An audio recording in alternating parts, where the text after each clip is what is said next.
Mes frères, mes sœurs, salam alaikum, chers amis, téléspectateurs et téléspectatrices d'RTV, soyez les bienvenus.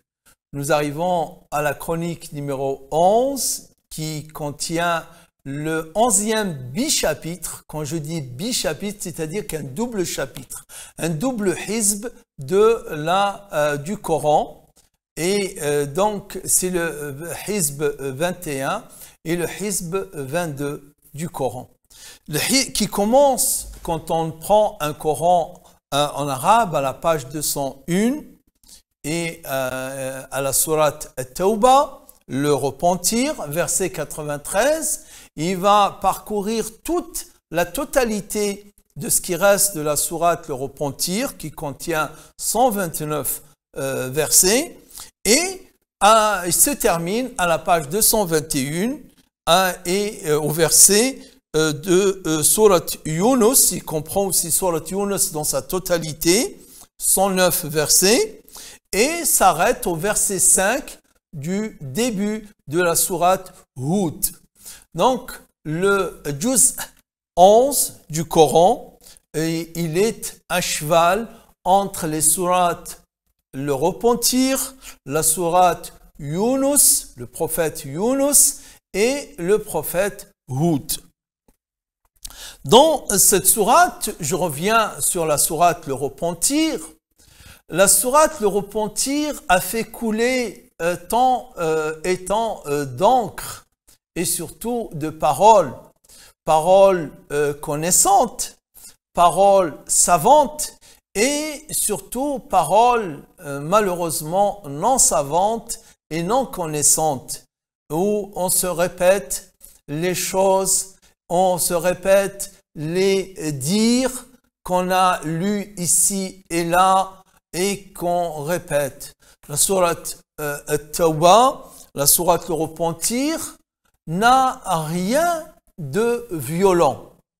J'ai commencé la dernière fois à vous expliquer la distinction qu'on doit faire si on veut lire le Coran et le comprendre.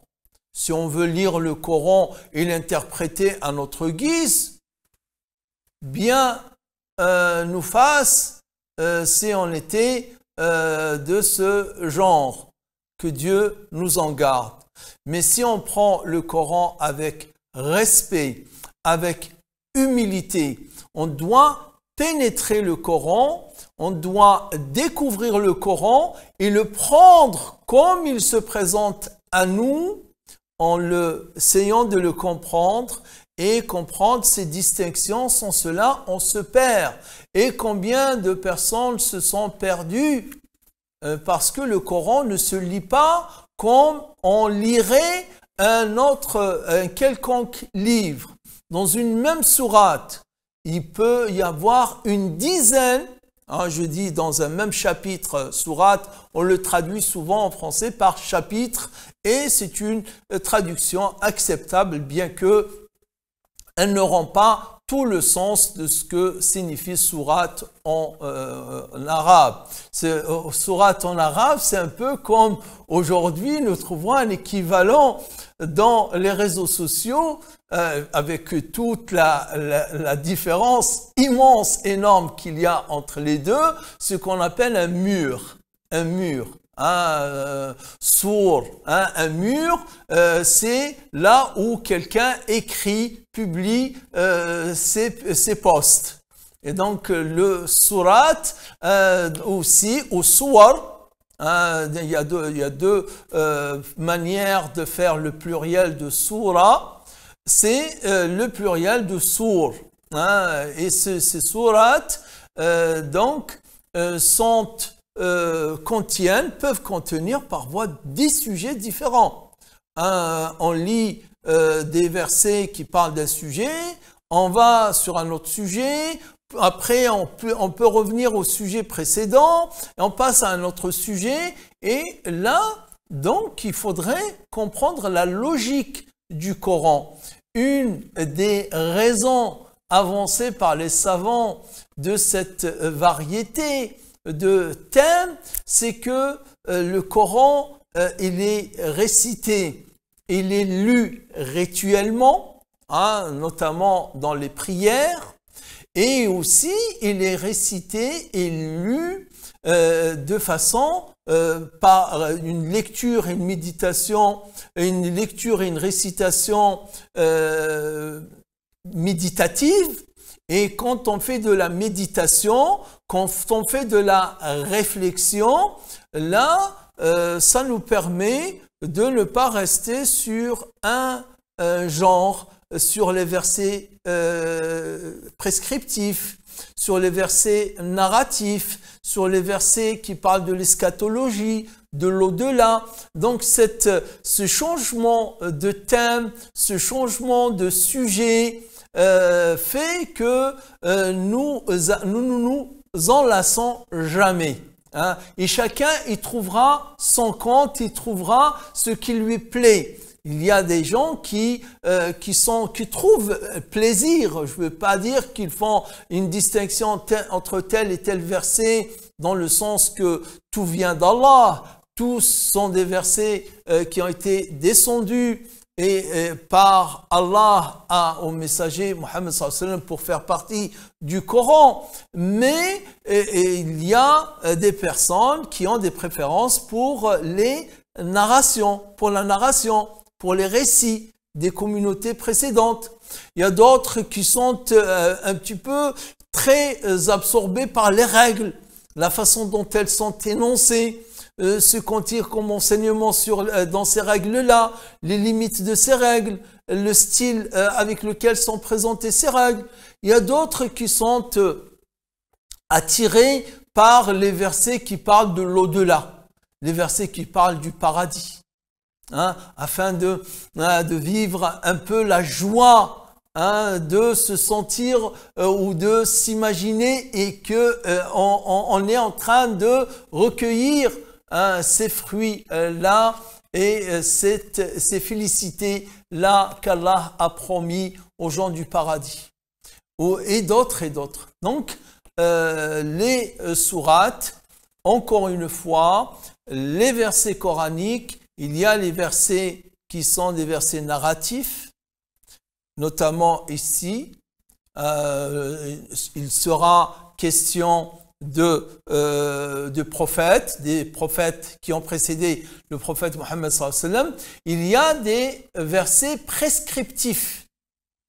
Et là aussi, il faudra clarifier et souligner avec force une erreur, un préjugé, une idée fausse préconçue par de nombreux non-connaisseurs et non-connaissants du Coran et de l'islam. Ils pensent que le Coran est un livre de règles, est un livre de lois. Or, les règles ou les versets prescriptifs, ce qu'on appelle en arabe ayatu al-ahkam. D'ailleurs, vous avez plusieurs écrits. Ibn Arabi a écrit sur ce sujet, pas Ibn al-Arabi avec Alif Lam. Ibn Arabi, c'est pas le Damascin, mais l'Andalou. Ibn Arabi al-Maliki al-Andalusi, l'Andalou. Et vous avez deux Ibn Arabi. Vous avez Ibn al-Arabi avec Alif Lam, c'est le Damascin, celui de Dimashq, le Syrien, le Soufi.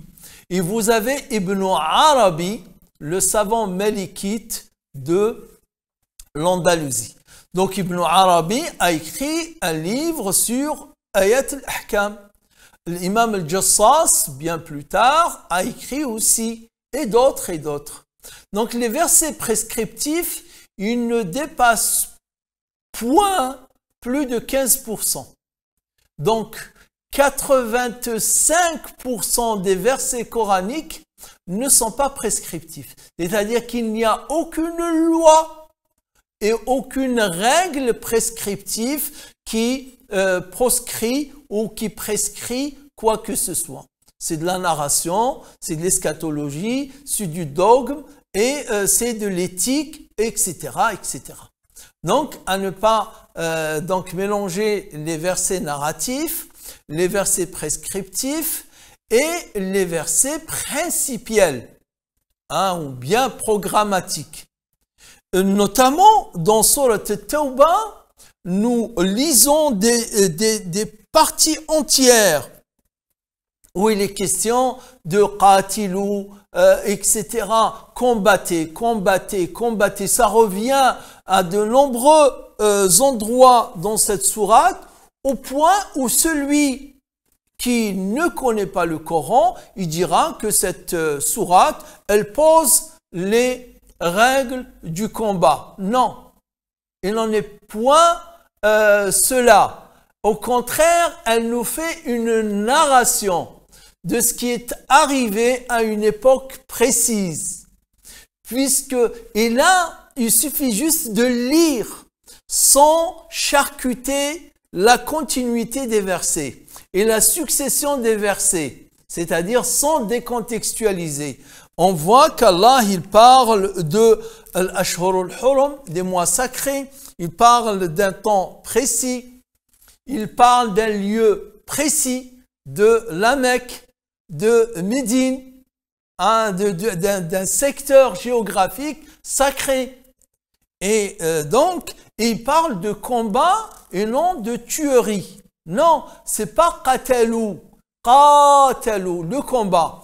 Et c'est juste pour dire que malheureusement, l'islam a fait face à l'adversité et au combat. Si on veut, en quelques mots, en quelques qualificatifs, la sourate At-Tawbah, contrairement à ce qu'en disent les gens qui vont très vite en besogne, c'est une sourate qui n'est point une sourate de violence, qui n'est point une sourate qui pose les règles et prescrit le combat.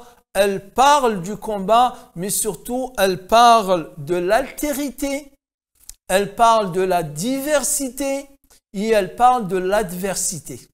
Donc trois caractéristiques. L'altérité, l'autre, la diversité, le soi-même qui est varié, pas d'essentialisation, et l'adversité, malheureusement, qui a existé. Voilà ce que on peut dire très brièvement, et nous passons à la lumière du hadith.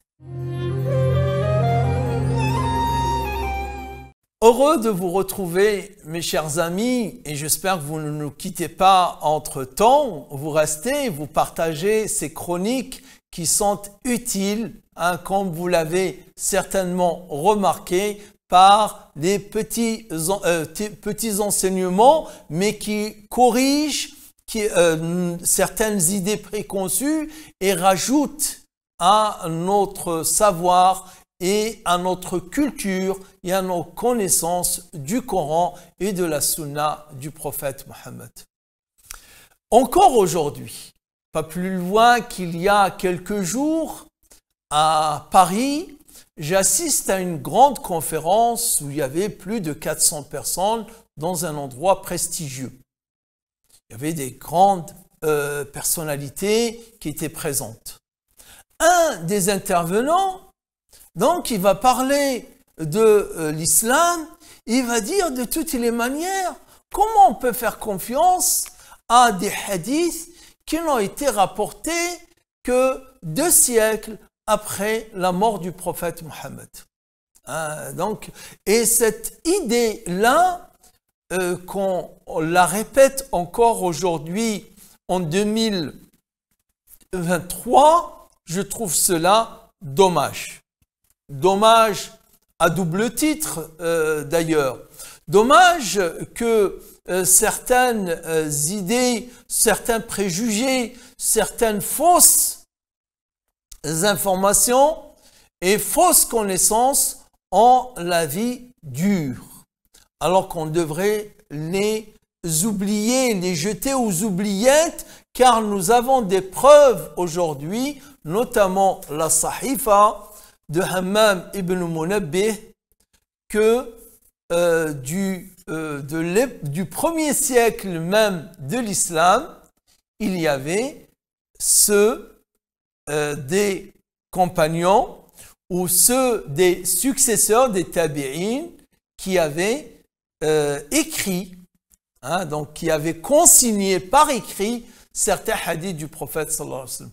Bien entendu, Ce serait faux de prétendre que tous les hadiths que nous avons aujourd'hui dans les différentes recueils sont des hadiths qui ont été écrits à l'époque même du prophète, des compagnons, c'est-à-dire le premier siècle de l'islam, mais il y avait des écrits. Et là, je dois préciser un point important.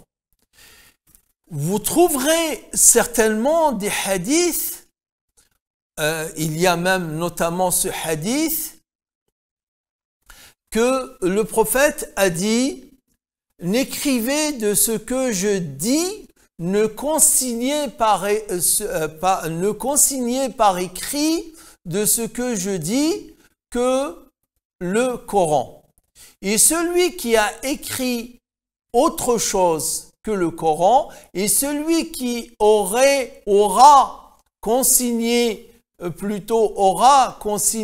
quoi que ce soit en dehors du Coran, qu'il l'efface. » Voilà. Donc ce hadith-là, il existe, il est authentique et il veut dire bien que le prophète avait ordonné à ses compagnons d'effacer tout ce qu'ils avaient écrit comme hadith. Mais attention, considérer que ce hadith-là était une règle générale, était une règle qui a accompagné toute la vie du prophète sallallahu alayhi wa sallam et que le prophète avait dit à tous, c'est faux. Pourquoi? Parce que nous avons d'autres hadiths où le prophète a autorisé certains compagnons à écrire.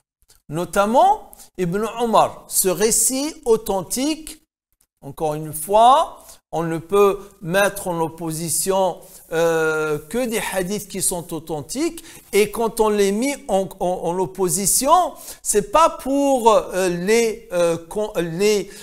que l'un affronte l'autre ou que l'un contredise l'autre. Non, c'est pour voir de quelle manière, encore une fois, tirer un enseignement qui soit commun à l'un et à l'autre. C'est simple. Allez, expliquons pour être clair, parce que là, j'estime que c'est très important et que les musulmans et les musulmanes d'abord le sachent pour avoir plus confiance en la tradition prophétique et qu'ils ne se laissent pas influencer par des paroles qui ne sont pas fondées sur le savoir, qui ne sont pas bâties sur de la connaissance, leur disant attention, votre sunna, vous faites confiance à quelque chose qui est douteux, à quelque chose qui est hypothétique, car il n'a été consigné que 2 siècles après la mort du prophète Mohammed sallallahu alayhi wa sallam. Il n'en est rien. Donc, je disais, comprenons bien. Donc, le prophète, il dit à tout le monde, n'écrivez pas autre que le Coran. Ça, c'est un ordre général. Ensuite, pour quelques-uns de ses compagnons en qui il a confiance en quoi? Pas en leur probité, il a confiance en leur, surtout, perspicacité, en leur intelligence et en leur savoir. En l'occurrence, Ibn Omar, il vient voir le prophète sallallahu alayhi wa sallam. Et il se plaint. Parce qu'Ibn Omar transcrivait les hadiths, consignait les hadiths par écrit. Ibn Omar, donc, il vient se plaindre au prophète, il lui dit, il y a certains compagnons qui me disent, pourquoi consignes-tu par écrit, pourquoi écris-tu les hadiths du prophète sallallahu alayhi wa sallam, alors que le prophète dit des choses, et il se pourrait qu'il dise quelque chose aujourd'hui, et le lendemain, il dira autre chose. Ou bien il dira le contraire de ce qu'il avait dit la veille. Donc n'écris pas. N'écris pas. Et là, le prophète sallallahu alayhi wa sallam va répondre à Ibn Omar, il lui dit écris, uktub. par Allah, il jure le prophète sallallahu alayhi wa sallam, que tout ce qui sort de ma bouche n'est que vérité. Écrit, car par Allah, tout ce qui sort de ma bouche n'est que vérité. Donc, de ce hadith authentique, avéré, qui a une chaîne de transmission qui est valide, on apprend que le prophète a autorisé Ibn Omar à écrire. Donc il y a une interdiction générale, mais il y a une dérogation qui a été accordée à Ibn Omar. Nous avons un autre récit qui nous parle d'un compagnon qui s'appelle Abu Shah. Abu Shah. Donc Abu Shah a une occasion qui vraisemblablement n'est pas un habitant de Médine, donc, mais d'une contrée plus ou moins lointaine.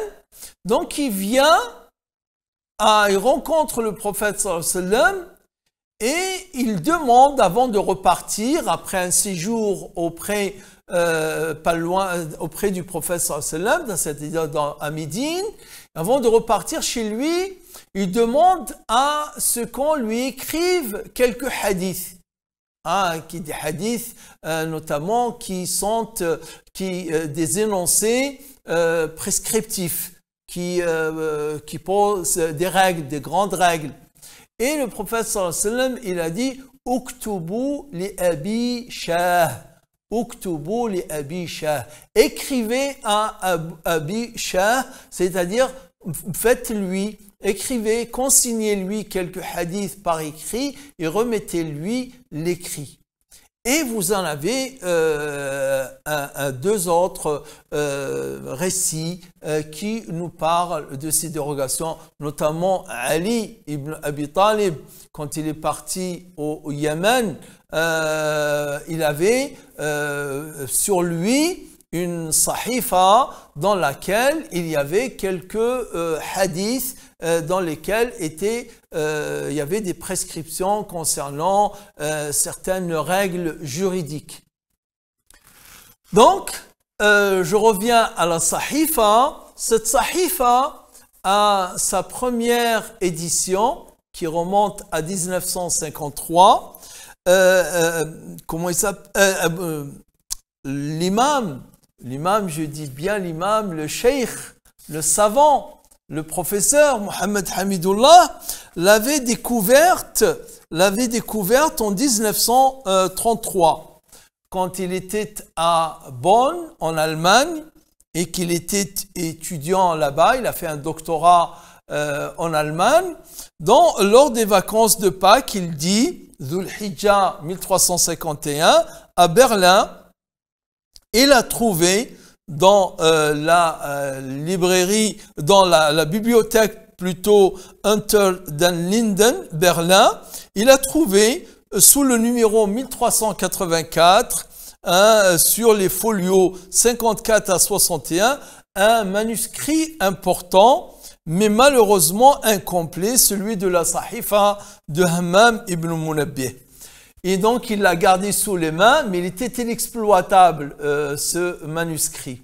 Et en 1951, lors d'un congrès auquel étaient conviés les orientalistes, qui s'est tenu à Istanbul, en 1951, Mohamed Hamidullah va rencontrer un compatriote à lui, en l'occurrence le professeur Zubayd Siddiqui de Calcutta, qui va lui parler d'une autre version, d'un autre manuscrit de Hammam ibn Munabbih qui se trouve dans la Maktaba al-Zahiriya de Damas. Et c'est ainsi que Hamidullah a fait venir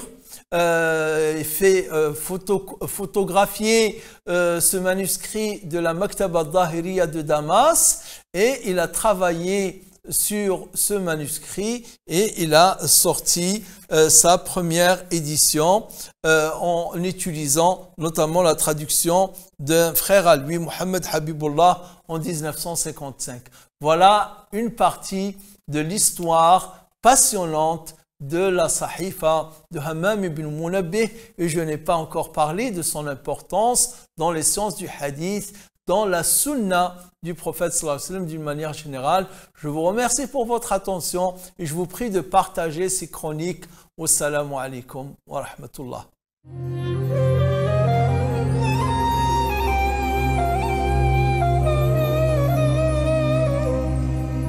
Mm-hmm.